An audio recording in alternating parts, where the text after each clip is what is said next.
Hadirin yang berbahagia, marilah kita dengarkan bersama, simak bersama Mauidhah Hasanah yang akan disampaikan oleh Syekhul Al-Mukarram Dr. Kiai Haji Yayan Bunyamin MPhil. Beliau adalah Direktur Aswaja Center Tasikmalaya. Disilakan kepada Al-Mukarram.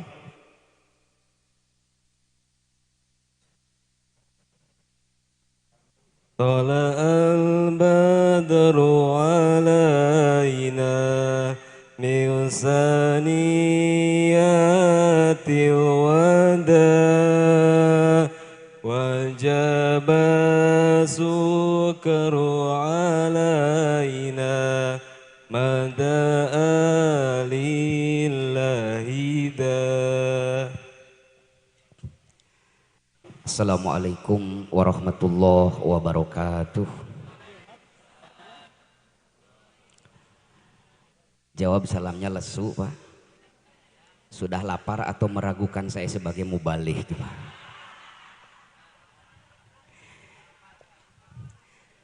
Alhamdulillahirabbil alamin wa bihi nasta'inu ala umuri dunya waddin. Wassalatu wassalamu ala asrofil anbiya'i wal mursalin Imamil muttaqin Sayyidina wa maulana Muhammadin wa ala alihi wa ashabihi ajmain, amma ba'du. Al-Mukarramun, para alim ulama, para kiai, para ajengan, wabil khusus Syekhuna Al-Mukarram Rois Syuriah PCNU Kabupaten Ciamis yang saya hormati, aparatur pemerintahan dari atasan sampai bawahan yang hadir, wabil khusus Bapak PJ Bupati Ciamis, Al-Mukarramun, para tamu undangan, tokoh masyarakat, wabil khusus Pak Dr. Herdiat, kali Pak Haji Yana, mudah-mudahan kalau dimuliakan.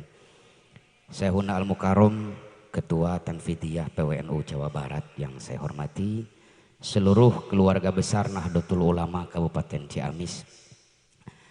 Tak banyak yang ingin saya sampaikan, Pak. Saya hanya ingin bertanya, kenapa kita ber-NU? Kan sok aya nu Pak Juhadi di Tasik itu banyak yang bertanya, buat apa NU-NU-an? Yang penting Islam saja. Dan saya kira di Ciamis juga tidak jauh beda, Pak.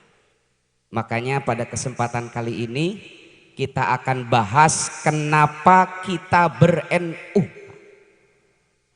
Di dalam anggaran dasar Nahdlatul Ulama pasal ke-8, di sana jelas ditulis tujuan NU didirikan itu satu, untuk menegakkan ajaran Islam yang berfaham Ahlus Sunnah wal Jamaah.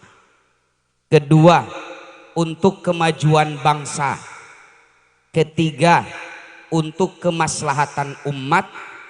Keempat, untuk merealisasikan doktrin Islam rahmatan lil alam. Dari 4 tujuan NU didirikan, Pak, tidak ada satupun tujuan yang bersifat politik praktis. Jadi salah besar kalau ada orang gabung di NU hanya untuk jadi bupati. Salah besar kalau ada orang gabung di NU hanya untuk jadi anggota DPR, Pak. NU didirikan bukan untuk itu, tapi NU didirikan untuk kemajuan bangsa dan kemaslahatan umat. Salah satunya jadi bupati, jadi anggota DPR, Pak. Maksud saya itu bedakan antara tujuan dan wasilah. Paham ya, Pak? Wasilah jangan dijadikan tujuan, tujuan itu ya tujuan, beda dengan wasilah. Yang pertama, tentang tujuan NU untuk menegakkan ajaran Islam Ahlus Sunnah wal Jamaah, saya bermakmum kepada para alim ulama, guru-guru saya, apa yang kita lakukan selama ini dengan mengajarkan ilmu agama kepada anak-anak kita, kepada jamaah kita, semata-mata hanya untuk mengamalkan, mensyiarkan dan mewariskan Ahlus Sunnah wal Jamaah. Saya tidak akan bahas itu, Pak. Yang kedua, untuk kemajuan bangsa. Kita mulai fokus di sini, Pak. Masalah peran serta Nahdlatul Ulama untuk kemajuan bangsa, tak perlu saya panjang lebar. Fakta sejarah telah menunjukkan bagaimana Nahdlatul Ulama ikut andil dalam pendirian NKRI ini, Pak. Bahkan almarhum Gus Dur itu pernah berseloroh, berapapun harga yang harus dibayar NU untuk keutuhan keamanan NKRI, Nahdlatul Ulama pasti akan membayarnya, Pak. Makanya kita dididik dari kecil, hubbul waton minal iman, cinta tanah air bagian daripada iman. Tade hubbul waton, Pak, pakai tok, jangan pakai dod. Kalau pakai dod jadi hubbul wadon, Pak. Itu beda artinya, Pak. Sekarang tentang Muharram, tahun baru Hijriyah, ada sepenggal kisah tentang hijrahnya Nabi, Pak. Ini diriwayatkan oleh Bukhari ketika memberikan asbabun nuzul surat Al-Qasas ayat 85. Disampaikan ketika Nabi meninggalkan Mekah, Pak, beliau istirahat sejenak di Zuhfah. Lalu beliau naik ke atas batu besar melihat keamanan sekitar, aman atau tidak untuk melanjutkan perjalanan karena sedang diburu oleh musyrikin Quraisy. Tak sengaja Nabi melihat pertigaan menuju Mekah, Pak. Cukup lama beliau berdiri menatap terakhir kali tempat di mana beliau dilahirkan, Makkah Al-Mukarramah. Tak terasa air mata beliau meleleh. Lalu keluar dari lisan beliau, sungguh engkau adalah sebaik-baiknya tempat yang aku cintai. Andai masyarakatmu tidak mengusirku, kata Nabi, tak akan pernah aku tinggalkan engkau wahai Makkah tercinta.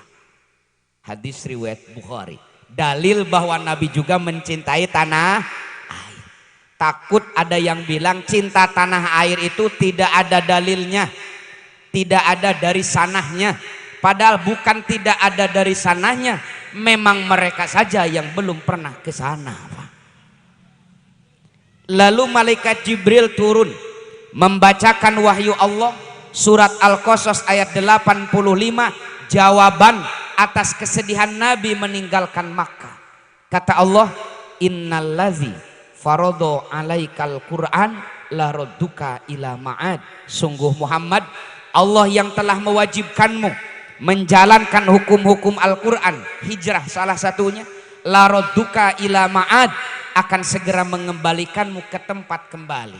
Ikrimah, Maqatil dan Mujahid menerima riwayat dari Ibnu Abbas bahwa ma'ad dalam ayat ini adalah Makkah Al-Mukarramah dengan futuh Mekah beberapa tahun yang akan datang. Jadi saur Allah teki Muhammad ulah leutik hate engke mudik deui ka Mekah. Makanya Al-Imam Ismail Haqqi Al-Hanafi dalam tafsirnya Ruhul Bayan ketika membahas ayat ini panjang lebar beliau bahas, di akhir beliau catat wa fi tafsiril ayah isyaratun ila anna hubbal waton minal iman. Dari tafsir ayat ini ada isyarat bahwa mencintai tanah air adalah bagian daripada iman. Lalu Nabi melanjutkan perjalanan ke Madinah. Begitu Nabi sampai di Madinah, Pak, di Madinah sedang diberlakukan PPKM, Pak. Lagi musim pandemi. Banyak para sahabat muhajirin yang terpapar virus. Lalu Nabi mengangkat kedua tangannya, para sahabat mengaminkan. Kata Nabi, Allahumma habib ilainal madinah kahubbina makkata au asyad. Rawahul Bukhari. Ya Allah, anugerahkan kepada kami rasa cinta terhadap Madinah ini, tanah air baru kami, melebihi kecintaan kami terhadap Makkah Al-Mukarramah.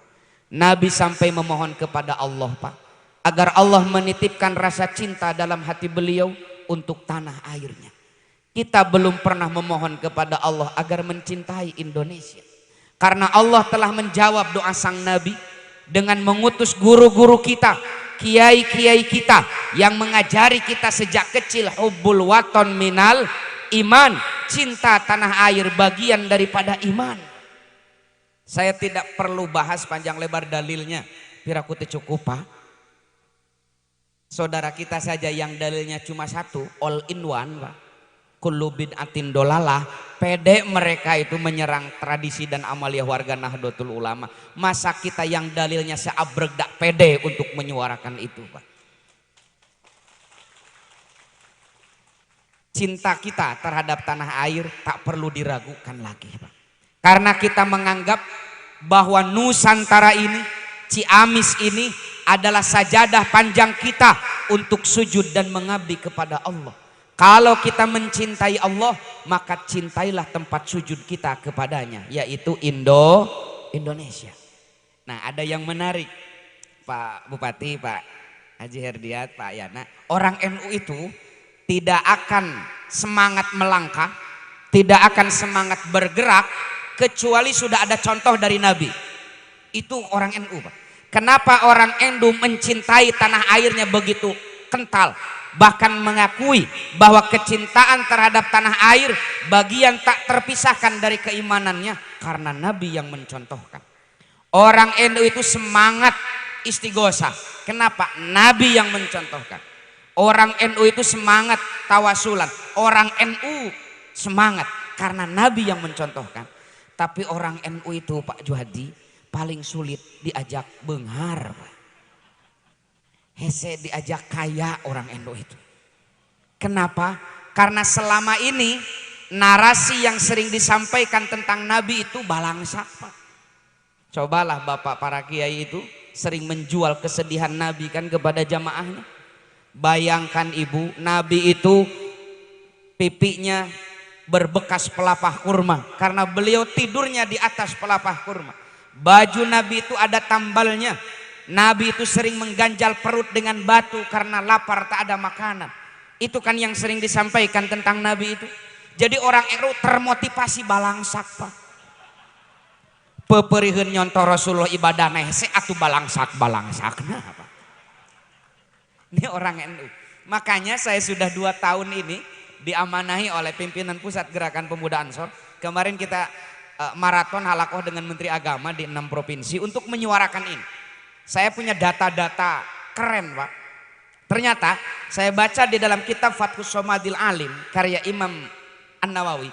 Saya baca di dalam kitab Al-Basair wa Dakhair karya Imam Abu Hayyan At-Tauhidi dan kitab-kitab yang lain. Mereka itu mengatakan mani takoda anna nabi fakir minal mal. Siapa orang yang meyakini bahwa Nabi Muhammad itu miskin, dia telah berdosa besar. Dosa besar meyakini Nabi Muhammad miskin. Apalagi memberikan informasi kepada jamaah bahwa Nabi itu miskin, lebih besar lagi dosanya, Pak. Bahkan Imam Tajuddin As-Subki itu, Pak, kalau mendengar ada orang yang membicarakan bahwa Nabi itu miskin, dia tak segan-segan meminta orang itu bertobat, Pak, dari perkataannya. Kenapa? Telah merendahkan Nabi. Saya baca di dalam tulisan Imam Al-Qurtubi, penulis tafsir Al-Jami' li Ahkamil Quran. Minimal di dalam Al-Quran ada 2 dalil bahwa baginda Nabi kaya raya, Pak. 1, Nabi haram menerima zakat. Kenapa? Salah satu alasannya karena nabinya orang kaya. Kedua, Nabi dilarang oleh Allah menerima upah dari dakwah. Nabi dilarang oleh Allah menerima bayaran dari ceramah-ceramahnya, Pak. Tapi mohon dicatat, yang dilarang itu Nabi, Pak Herdiat. Kalau bukan Nabi tidak ada larangan, Pak. Santai saja. Jadi para kiai agak gemetaran, dilarang. Tenang, yang dilarang itu Nabi, Pak. Kenapa dilarang? Wa wajadaka ailang fa'agna. Allah yang janji mengkayakan Rasulullah SAW. Saya baca kitab pertama yang mendata harta kekayaan Nabi, Pak Haji Yana. Namanya Tarkatun Nabi. Ditulis oleh Al-Imam Hamad bin Ishaq. Wafat tahun 264 Hijriah. Satu masa dengan Imam Bukhari, Pak. Di sana disampaikan, Pak, Nabi itu punya 5.736 ekor unta. 5.700, Pak, unta Nabi itu. Maka ketika Haji Wada, Nabi berkurban 100 ekor unta, Pak. Untanya 5.000. Nabi punya 10.640 ekor kambing. Cung di dia anu gaduh doma 10.000. Tidak ada. Nabi punya 12 bidang tanah. Yang di dalam Sahih Bukhari juz ketiga bisa dicek, ada kitabun nafaqah. Di bawahnya ada bab habsur rajul kutasana ala ahli. Di sana disampaikan 1 kali panen Pak Dewan. Dari 1 bidang tanah di Bani Nadir, Nabi mampu menyetok makanan pokok keluarganya selama 1 tahun full. 1 kali panen dari 1 bidang tanah, ekonomi keluarga aman 1 tahun. Belum yang 11 blok lagi Pak. Masa nuk itu balangsak Pak. Nabi kita itu kaya raya. Karena Nabi kita kaya raya, kita juga harus kaya raya. Kenapa kita harus kaya? Agama kita punya 1 adigium, maqomadin illa bil mal. Agama tidak akan tegak tanpa dukungan dana Pak. Kita mau membangun masjid, kinten-kinten cukup ku istighosah Pak. Kemudian malaikat Jibril mau besi jeung semen, harus ke toko material. Pertanyaannya, ari toko material na kersaeun dibayar ku surat Al-Ikhlas? Harus pakai dana. Makanya para kiai kita kalau mimpin doa, dana itu suka disebut Pak Yai Juhadi. Allahumma hasil makosi. Ada ya Pak? Allahumma hasil makosi dana Pak. Nih lagu favorit ibu-ibu muslimat kalau imtihanan setelah magadir, ya wah dana Pak. Ini penting. Kita harus kaya. Kenapa harus kaya? Yang gratis dari rukun Islam cuma baca syahadat Pak. Catat, yang gratis dari rukun Islam cuma baca syahadat. 4 sisanya perlu dana Pak. Sholat perlu dana? Perlu. Masa sarung dan mukena buat sholat menunggu pembagian dari caleg Pak?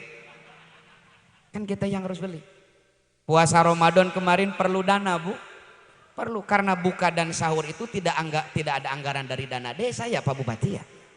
Kita yang harus beli. Apalagi zakat, apalagi naik haji 60 juta Pak ongkosnya saja, belum oleh-olehnya Pak. Jadi ada di dalam rukun Islam ongkosnya saja 60 juta. Ini menandakan umat Islamnya harus kaya agar bisa bayar zakat, bisa naik haji, bisa wakaf, bisa menyantuni yatim, menyantuni jompo, menyantuni janda tua. Awas catat, janda tua yang disantuni itu. Kalau janda muda, janda pirang jangan disantuni. Koleksi Pak.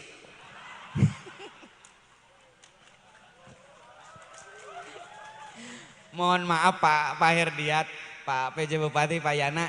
Ya Kiai NU itu ya suka gumor Pak. Bahkan kalau ada Kiai NU yang dalam ceramahnya serius Pak, itu perlu dipertanyakan ke NU-annya Pak. Sudah lulus PKP NU atau bukan? Ini penting, kita harus kaya Pak. Kemiskinan itu bahaya Pak. Kemiskinan itu bahaya. Nabi sampai memohon perlindungan kepada Allah Pak dari kemiskinan ini. Allahumma inni a'udzubika minal kufri wal fakri wal qillati wa adzabil qabri. Nabi menggabungkan antara kefakiran dengan kekafiran, azab kubur Pak. Ini menandakan miskin itu bahaya Pak. Tak mungkin Nabi memohon perlindungan kepada Allah dari sesuatu kalau sesuatu itu tidak bahaya Pak. Miskin itu bahaya. Saya pernah bukan di debat lah, diberi arahan oleh guru, oleh sepuh. Saya bagi umat Islam itu miskin bersyukur bagus, miskin bersabar bagus, kaya bersyukur juga bagus. Itu hadis riwayat Imam Muslim ya, ajaban li amril mu'min. Kalau dia kaya bersyukur bagus, dia miskin bersabar juga bagus. Tapi Pak, meskipun kedua-duanya bagus, kata Imam An-Nawawi di dalam Al-Minhaj Syarah Sahih Muslim Al-Hajjaj, ayyuhuma afdal, mana yang lebih utama dari keduanya? Mayoritas para ulama mengatakan orang kaya yang bersyukur lebih baik daripada orang miskin yang bersabar. Alasannya satu, orang miskin yang bersabar baik, tapi kebaikannya hanya untuk dirinya. Tapi kalau orang kaya bersyukur, kekayaannya itu, kebaikannya bukan hanya dinikmati dirinya, tapi akan melebar ke orang-orang sekitarnya Pak. Khairun nas anfa'uhum linnas. Linnas, awas catat ya para mubalik mudaan NU. Kemarin saya ceramah di Tegal Pak Yai Juhadi. Sebelum saya ceramah ada dari pimpinan daerah sambutan. Saking semangatnya sambutan ngutip hadis ini Pak. Saya tak paham apakah lupa atau memang demikian bisanya. Nabi kita ngendika, khairun nas anfa'uhum lin mas. Kata saya, kapan Nabi kenal dengan hansip? Bukan lin mas, lin nas. Manusia terbaik adalah manusia yang paling baik, yang paling bermanfaat. Kedua, kata Imam An-Nawawi, kenapa orang kaya bersyukur lebih baik daripada orang miskin yang bersabar? Karena orang kaya yang bersyukur telah terbukti lolos ujian. Allah uji dia dengan harta kekayaan yang melenakkan, tapi dia tak terbuai dengan itu. Sehingga syukurnya lebih ditingkatkan. Dia tahu bagaimana mengemban harta ini, Pak. Orang miskin yang bersabar belum ada bukti, belum ada jaminan dia akan lolos ketika diuji dengan kekayaan. Masih teringat sahabat Nabi namanya Sa'labah, Pak. Dia lolos diuji dengan kemiskinan, tapi hancur lebur diuji dengan kekayaan. Orang kaya yang bersyukur telah terbukti lolos ujian. Nah, ini yang penting disampaikan oleh kiai-kiai NU di warga NU. Agar warga NU itu bangkit secara ekonomi. Kita harus kaya. Agama ini perlu dana untuk syiarnya itu. Hayong benghar. Tuh, pangresa kabuktosan. Hese diajak benghar. Padahal namanya teh malaikat nuju ngaminkeun doa urang. Pas namanya ku abdi diajak hoyong benghar. Ayo. Cek malaikat teh teh serius maneh mah coret. Moal jadi bengharna teh sing semangat atuh. Hoyong benghar. Atuh jadi nu kadua mah. Ayo yang semangat dong. Hoyong benghar. Usaha. Serius. Filsafat Sunda itu bilang, lamun hayang mayor kudu daek mayar. Lamun hayang ngakel kudu daek ngakal. Lamun embung kalaparan kudu mineng pepelakan, ngarah pepelak-lakan. Ini yang perlu kita gaungkan di tengah-tengah warga Nahdlatul Ulama. Di tengah pemerintah kita telah berjuang untuk menghadapi krisis pangan, Pak. Ketahanan pangan sedang digalakan. Mari kita ikut rembuk untuk memotivasi, memompa etos kerja warga Nahdlatul Ulama untuk menyingsingkan lengan baju, peras keringat, banting tulang. Pak. Kenapa? Nabi kita itu nabi pekerja keras, bukan nabi pemalas, Pak. Disampaikan dalam hadis riwayat Imam Al-Hakim, tidak ada nabi yang nganggur, Pak. Setiap nabi punya pekerjaan untuk menopang kebutuhan ekonomi. Kenapa?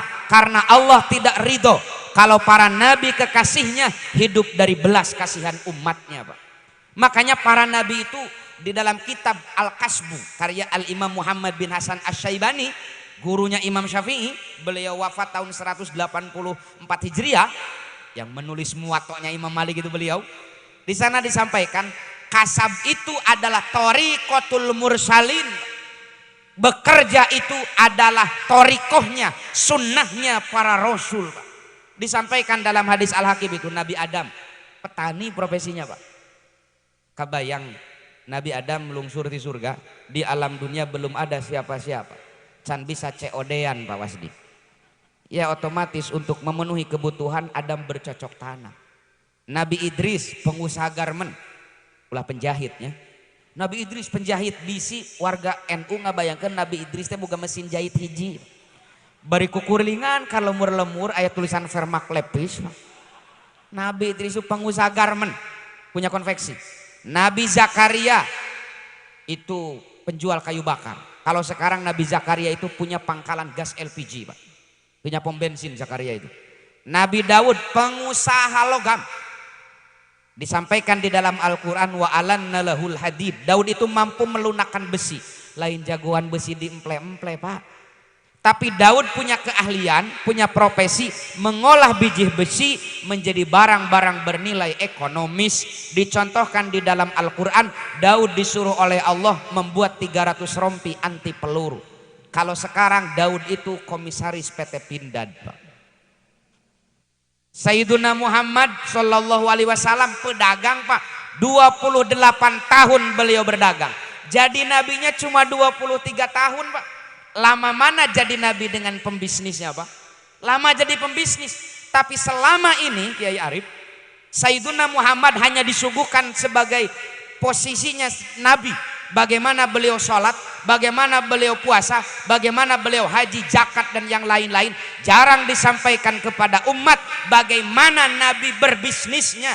Sehingga banyak warga NU yang sholatnya sama dengan Nabi, zakatnya mirip dengan Nabi, puasanya sama dengan Nabi, tapi bisnisnya jauh dari apa yang dicontohkan oleh Rasulullah Shallallahu Alaihi Wasallam.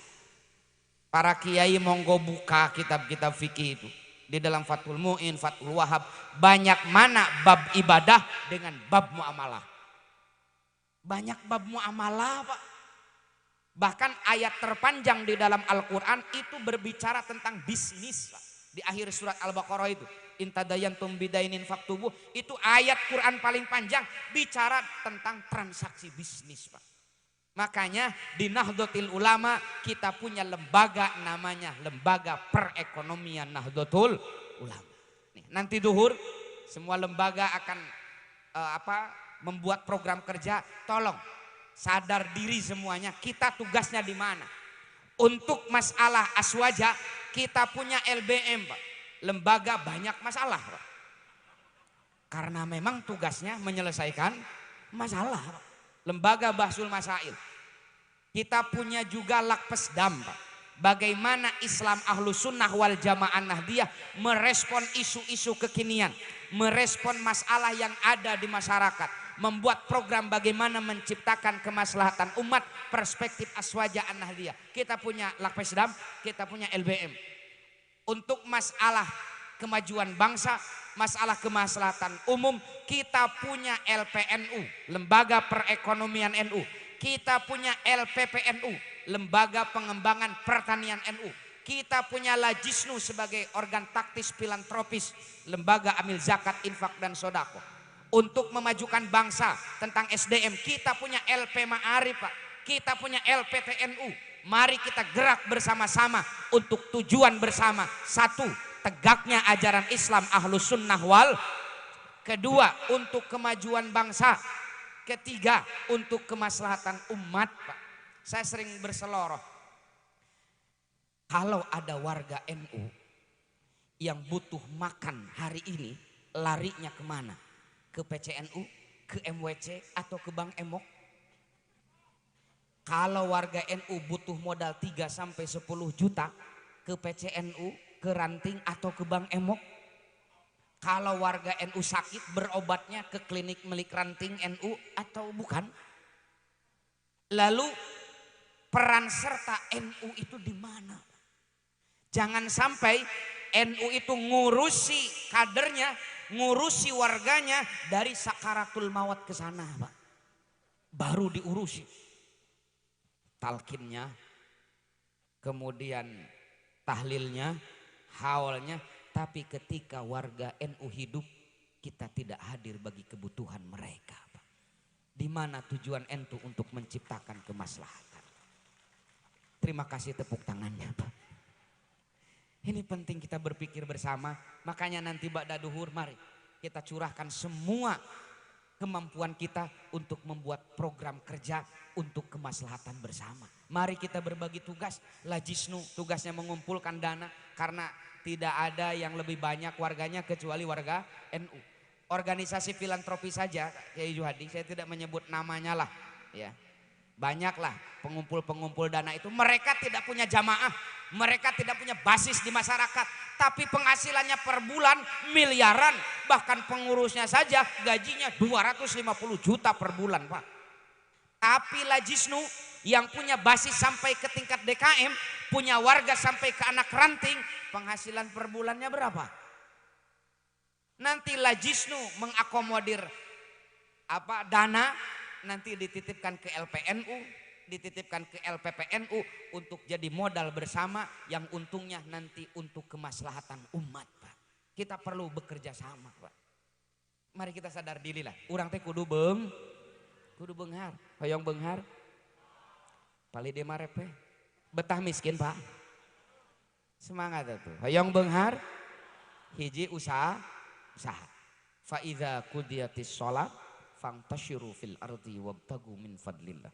Kalau sholat telah ditunaikan, ulah lila tingginya sajadah. Fangtashiru fil ardi. Bertebaranlah di permukaan bumi cari karunia dan rizki dari Allah. Jung kasabrang kapalembang.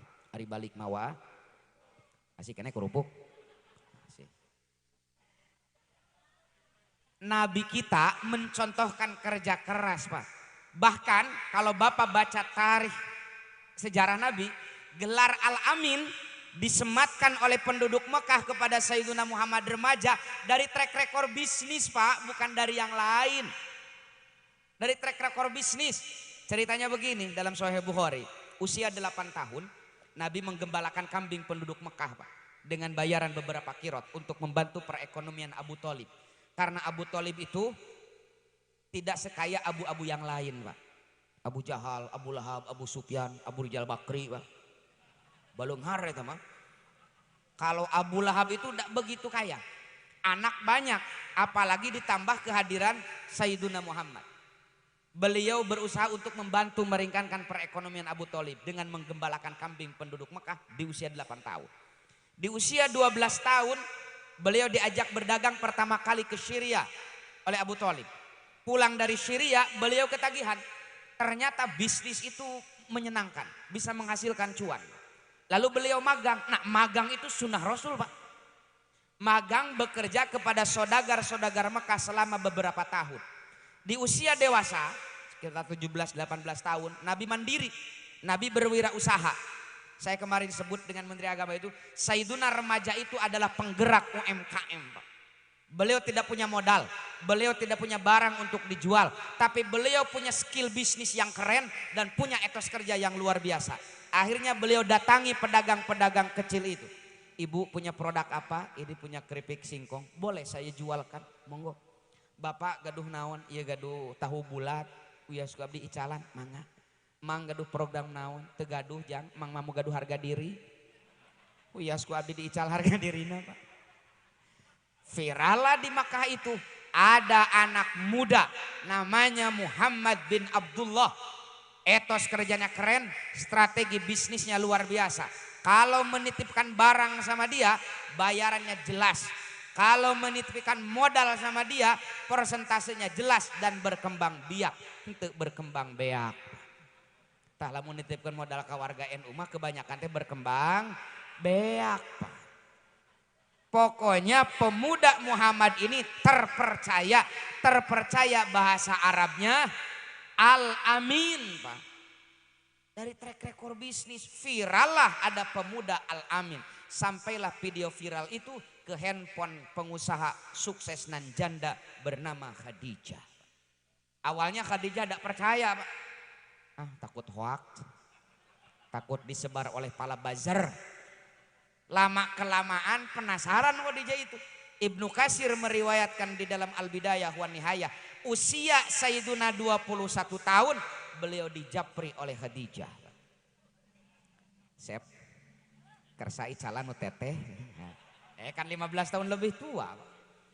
Di usia 21 tahun Sayyiduna pertama kali membawa barang dagangan PT Khadijah ke luar negeri Pak, ke Bahrain.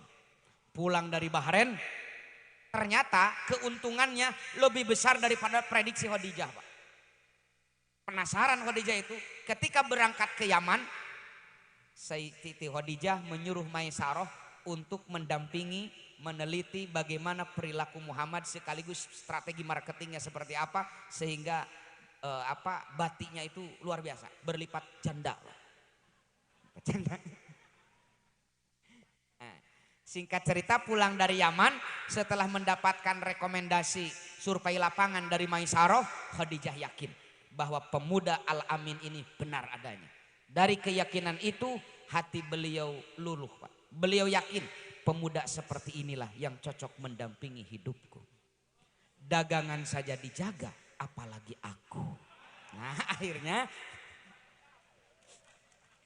kedua manusia terbaik ini menikah Pak.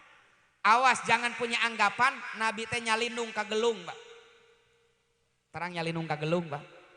Jadi di Sunda itu Pak Yai Juhadi ada istilah nyalinung kagelung, hidup dibiayai oleh sang istri. Nauzubillahi min dzalik. Nih ibu muslimat, kalau saya mau buka-bukaan, kalau para suami jenengan para kiai nuju rapat di PCNU, para kiai unggul hiji nu diobrolkeun teh. Yuk urang neangan Khadijah. Mencari janda kaya yang bisa dipakai hartanya untuk syiar. Nauzubillah min dalik. Nabi kita itu suami terbaik. Kewajiban suami menafkahi istrinya, Pak. Terbayang oleh ibu bapak, kalau Nabi sebagai suami tapi nafkah keluarga ditanggung oleh istri, di mana Nabi menaruh wajah sebagai suami, Pak? Nabi yang menafkahi itu. Nantilah, ini kebanyakan Pak Kiai, Pak Roy Surya, kebanyakan kita salah pemahaman terhadap hadis tentang Khadijah menafkahkan seluruh hartanya untuk dakwah. Itu beres maca hadisnya, Pak. Padahal dalam Sahih Bukhari itu ada panjang kan? Jadi begini ceritanya Pak Herdiat. Siti Aisyah itu curhat. Tidak ada perempuan yang membuat aku cemburu melebihi kecemburuan kepada Khadijah. Ditanya oleh ibu-ibu Patayat. Teteh-teteh Patayat. Kenapa cemburu sama almarhum? Bukankah beliau telah lama wafat? Kata Aisyah, bagaimana aku tidak cemburu? La in kana yadbahu syata. Kalau Nabi menyembelih kambing, summa yaqul idhabu bidi ila fulana fa innaha shadiqata Khadijah. Kirimkan daging ini ke Bi Anu, dia itu teman seangkatan PDPKP NU-nya Khadijah. Kirimkan daging ini ke Bi Anu, dia itu temannya Khadijah. Selalu mengingat Khadijah. Bahkan kata Aisyah, yang paling membuat aku cemburu itu wa yukfiru min zikriha. Nabi sering membicarakan kenangan-kenangannya bersama Khadijah. Nabi sering bernostalgia di hadapan Aisyah itu. Begini misalkan, Aisyah, baheula mah keur aya Khadijah. Lamun pangajian kita sok aya buah-buahan dina meja teh. Ayeuna mah Khadijah almarhum dengan cai herang. Tuh. Si ibu mah kode sanes kode ibu, ieu mah etang-etang silih emutan we.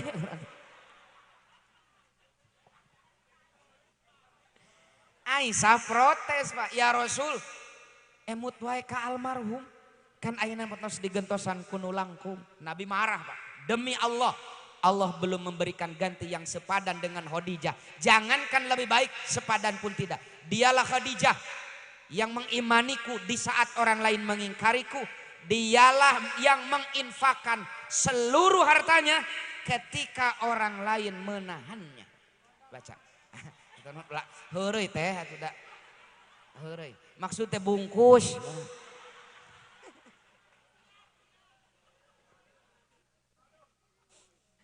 Oke.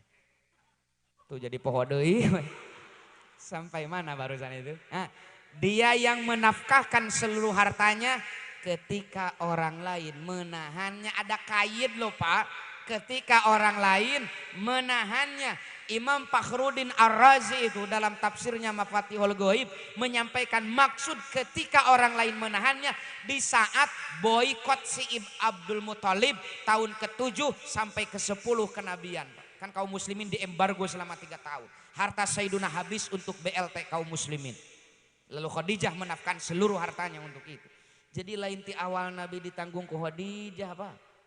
Catatin, Nabi yang menafkahi. Dan harta kekayaan Nabi ini saya sudah kirimnya tadi itu ke Kiai Anas, ke Kang Tatang juga. Saya data, kemarin itu kita presentasikan di FEBI, Kiai, di Fakultas Ekonomi dan Bisnis itu. Data-data harta kekayaan Nabi dalam riwayat-riwayat sahih. Dan catat, Pak, harta kekayaan Nabi itu bukan simsalabim. Mentang beliau Nabi punya mukjizat, mentang beliau Rasul doanya mustajab kemudian cengeng kepada Allah. Rasul teh ya Allah peryogi domba burudul ti pusat, Pak. Tapi hasil kerja keras beliau, Pak. Bahkan Nabi itu bukan hanya mencontohkan kerja keras, Pak. Beliau mendorong umatnya.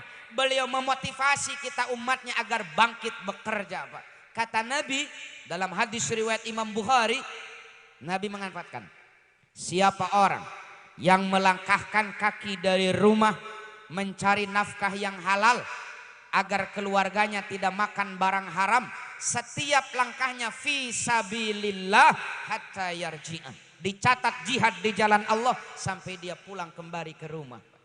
Dalam hadis riwayat At-Tirmidzi, Nabi juga menjamin at-tajirus saduqul amin, pedagang yang jujur, pedagang yang tidak pernah menipu pelanggan, pedagang yang tidak merugikan konsumen, ma'an nabiyyin wasyuhada wassolihin. Kelak di akhirat bergabung dengan para nabi, syuhada dan solihin. Dalam hadis riwayat Imam Ahmad bin Hambal, Nabi kita juga mendorong man tolaba dunya halalan. Siapa orang yang mencari harta halal, istighfafan anil masalah, agar dia terhindar dari meminta-minta, jaa yaumal qiyamati wa wajhuhu kal qamar lailatil badri. Kelak Allah akan bangkitkan dia di hari kiamat dengan wajah berseri-seri seperti bulan purnama, ciri Allah ridho kepadanya. Kalau masih tidak percaya motivasi Nabi, dalam hadis riwayat At-Tabrani, Nabi menyampaikan man amsa kallan, siapa orang yang di sore hari merasa lelah, min amali yadeh, dari pekerjaan mencari nafkahnya, amsa magfuron lahu, pada sore itu dosa-dosanya Allah ampuni. Kacape orang ti isuk jedur tapi ka sore jeder Pak, itu adalah penebus bagi dosa-dosa kita. Piraku eta warga NU tidak bangkit untuk meningkatkan etos kerjanya, untuk bangkit mandiri secara ekonomi Pak. Karena berapapun modal yang kita gelontorkan untuk pemberdayaan, kalau mental warga Nahdlatul Ulamanya mental miskin Pak, tak mau bekerja keras, ya berkembang beak Pak. Saya di PW Ansor itu beberapa tahun yang lalu, kita bukan menyalurkan 2 miliar Pak untuk pemberdayaan kader Pak. Kita cek sudah 2 tahun, ya alhamdulillah berkembang beak. Jadi bukan hanya masalah modal, tapi masalah mindset. Ini penting. Makanya kemarin tagline Muktamar 1 Abad kita adalah tentang kemandirian ekonomi. Mari kita bekerja bersama-sama, dorong warga Nahdlatul Ulama, sampaikan bahwa Nabi kita itu bukan Nabi pemalas, tapi Nabi pekerja keras. Miskin itu bahasa Arab. Kata santri itu aslul wahidnya, asal katanya sakana yaskunu. Sok tasrif ke. Tina sakana yaskunu diasupkan karena wajan anu, karena sulasi, karena rubai, aya miskin Pak. Jadi penyebab miskin itu sakana yaskunu, diam tidak bergerak alias ngedul usaha. Untungnya nama organisasi kita bukan Sukunul Ulama, bukan ulama-ulama yang diam, tapi Nahdlatul Ulama, ulama yang bangkit bergerak menciptakan kemaslahatan umat Pak. Nahdlah kita itu bukan Sukunul Ulama Pak. Ini penting Pak, kita ulang-ulang, kita brainwash masyarakat kita, bangkit. Numawi ngedul teh ku Nabi di tangudan Pak. Allahumma inni a'udzubika minal hammi wal hajan wa a'udzubika minal ajzi wal kasali Pak. Ngedul teh di tangudan Pak.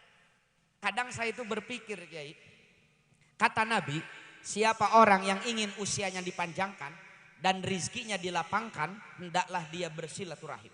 Berarti kata Nabi, silaturahim itu dapat melapangkan rizki Pak. Dan tidak ada organisasi yang jamaahnya paling giat silaturahim melebihi warga NU. Cek Pak, melalui Muslimatan, Patayatan, Ansor, Yaumul Istima dan yang lain-lain Pak. Orang NU paling getol silaturahim. Tapi ditinggali di lapangan bara langsak Pak. Dasaur Nabi silaturahim itu dapat melapangkan rizki. Tapi fakta di lapangan orang NU nu rajin silaturahim bara langsak Pak. Pasti ada yang salah ini. Dan tak mungkin Nabi yang salah Pak. Mungkin kita yang belum siap kaya Pak. Betah miskin orang Pak. Sudah alami miskinnya itu. Lamun diantep mah abadi Pak. Bahkan ada teman laporan, alhamdulillah kemiskinan di warga NU sekarang menurun. Maksudnya menurun dari orang tua ke anaknya. Ini penting kita merubah mindset kita Pak. Kita harus kaya. Hoyong benghar, hiji, saha. Pami sahur Pak Presiden tema kerja, kerja, kerja. Kedua, kalau kita ingin kaya, maka mental kita harus mental orang kaya. Karena miskin itu bukan hanya finansial, tapi juga mental. Makanya untungnya Pak, Sayyiduna Muhammad telah menggariskan mental kaya bagi umatnya. Apa kata Nabi? Al yadul ulya khairum min yadi supla. Tangan di atas lebih baik daripada tangan di bawah.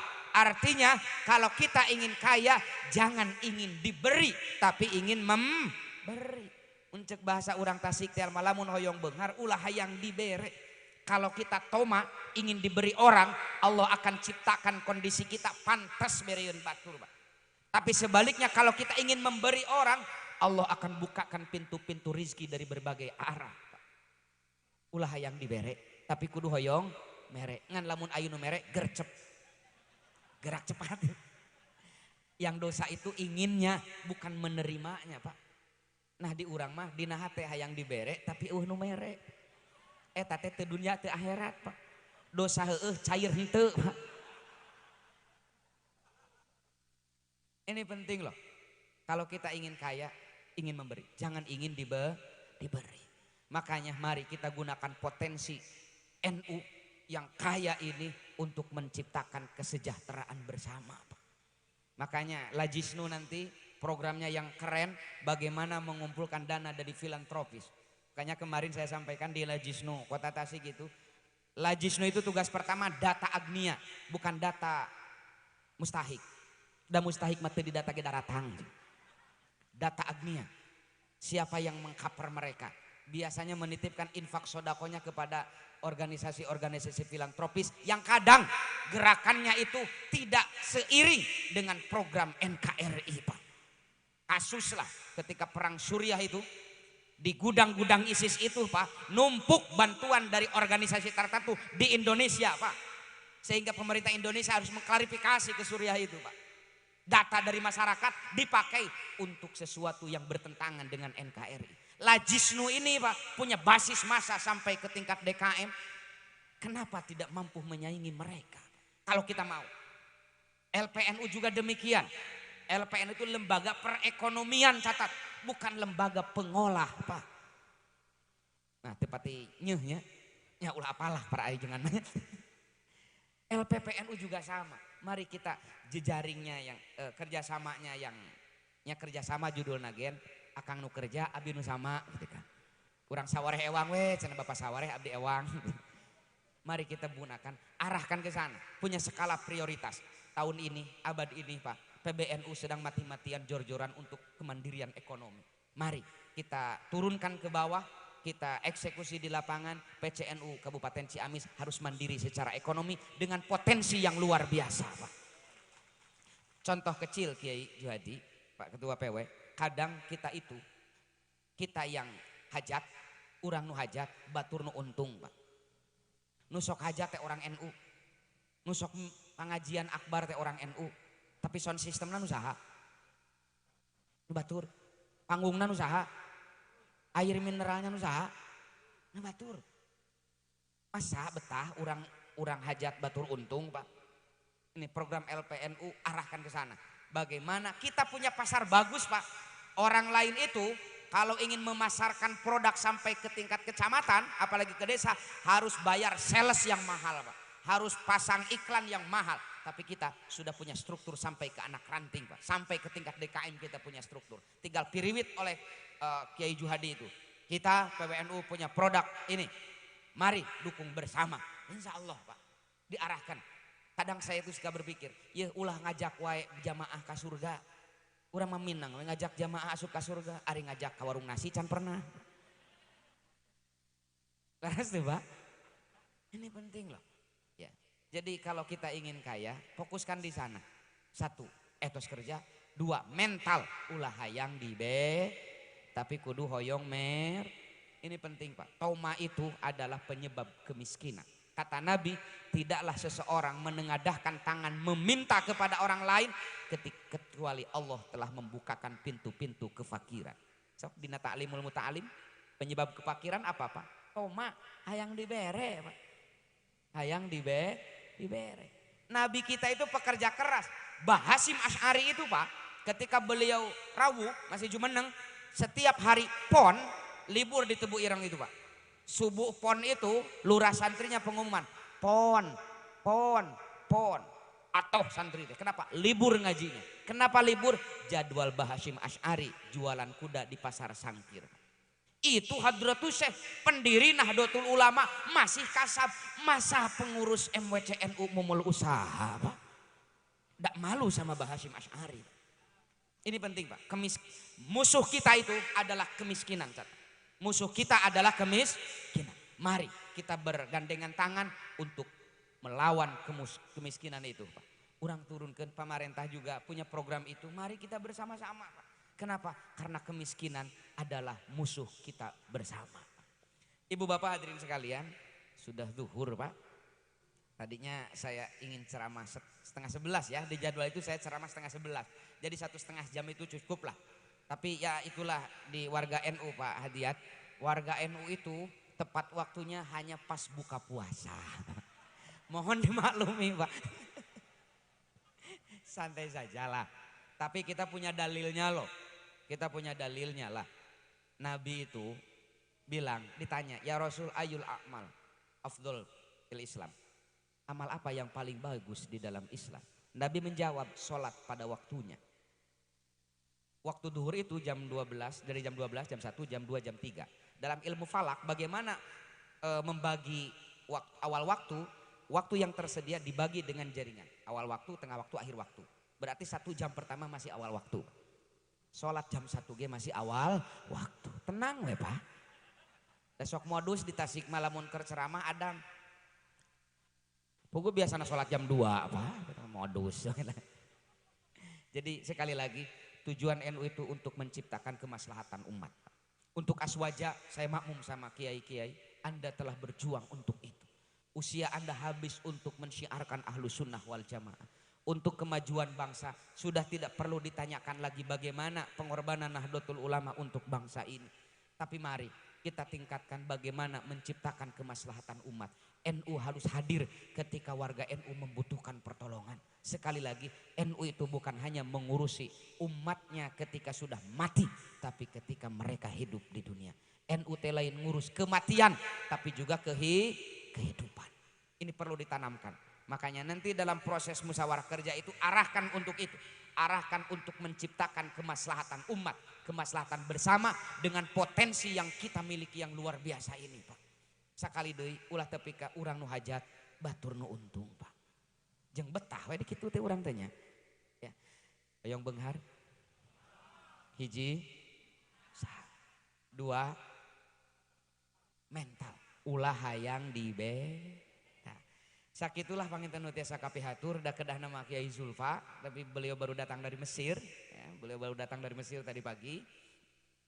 Numawi apunten kasadayana bilih teu sesuai sinarang ekspektasi yang diharapkan adalah mubalik kondang Kiai Zulfa yang datang mubalik kanang.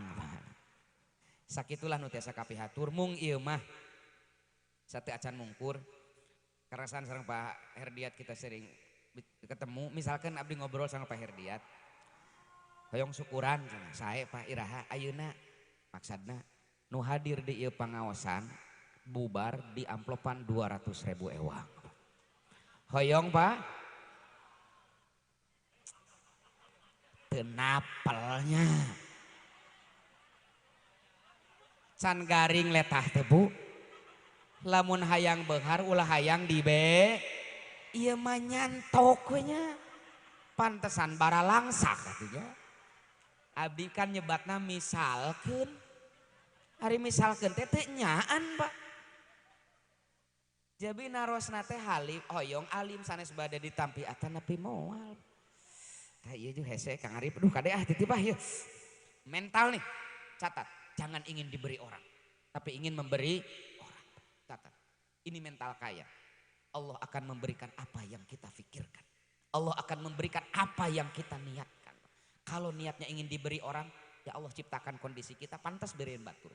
Tapi sebaliknya kalau kita ingin membantu orang, berbagi dengan sesama, Allah bukakan pintu rizki dari berbagai arah yang tidak kita prediksi. Sakali deui wilujeng ngamusyawarahkeun perjuangan ke depan, sakali deui tujuan arahkan untuk itu. Semua lembaga harus diarahkan kepada 4 tujuan NU ini. Untuk Islam Aswaja, kemajuan bangsa, kemaslahatan umat, dan menciptakan Islam yang rahmatan lil alamin. Sakali deui dugikeun ka warga NU di ranting-ranting, Nabi Muhammad teh beunghar. Nabi Muhammad teh pekerja keras. Bah Hasyim Asy'ari kaya raya, Bah Hasyim Asy'ari pekerja keras. Makanya kenapa benturan NU PKI di Jawa Tengah, Jawa Timur Pak. Tajam lah sampai berdarah-darah. Tidak seperti di Jawa Barat, relatif landai. Karena di Jawa Barat itu musuhnya lain PKI, DI Pak. Yang membantai para kiai itu DI, bukan PKI. Pak. Tapi di Jawa Tengah, Jawa Timur Pak, benturan NU PKI keras sekali Pak. Salah satu analisis sosiologisnya, karena di Jawa Timur itu, di Jawa Tengah itu, kiainya kaya-kaya Pak, sugih-sugih. Makanya disebut mereka itu sebagai setan-setan desa oleh PKI itu Pak. PKI tidak mau kiai-kiai sebagai pemilik lahan-lahan paling luas di desa yang mempekerjakan jamaahnya, mereka gak mau seperti itu, ingin sama rata sama rasa. Akhirnya benturannya keras. Tapi di Jawa Barat kenapa landai? Dari Jawa Barat masih karena kiainya bara langsak Pak. Itu di peranganku PKI engkege mawat kelaparan Pak. Ini analisis sosiologis ada loh Pak, salah satu disertasi yang menyinggung tentang itu Pak. Makanya mari kita di Jawa Barat bangkit secara ekonomi, bangkit. Urang teh kudu bengar, kudu kaya. Da doa teh ngaduhkeun Allahumma ini as'alukal huda wat tuqa wal afafa wal ghina. Hadanallahu wa iyyakum ajmain wallahul muwaffiq ila aqwamit thoriq. Wassalamualaikum warahmatullahi wabarakatuh.